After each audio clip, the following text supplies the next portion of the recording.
ఆ వినాయకుడి పూజకే అంకితమైన తిథులు రెండున్నాయి. ఒకటి భాద్రపద మాసంలో వచ్చే వినాయక చవితి, 2 పాల్గొన మాస శుద్ధ చవితి నాడు వచ్చే పుత్ర గణపతి వ్రతం. ఈ రోజు వినాయకుణ్ణి పూజిస్తే పుత్ర సంతానం కలుగుతుందని ప్రతీతి.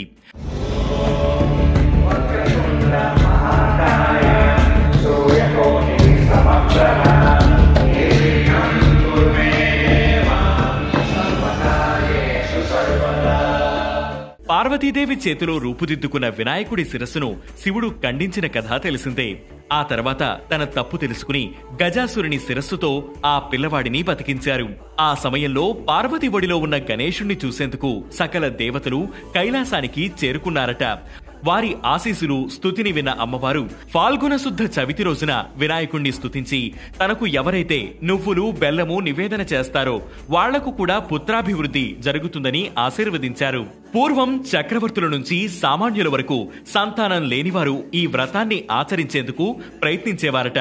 డుండి అనే కాశీరాజు ఈ పుత్రగణపతి వ్రతాన్ని ఆచరించి 12 బిడ్డను పొందినట్లు చెబుతారు.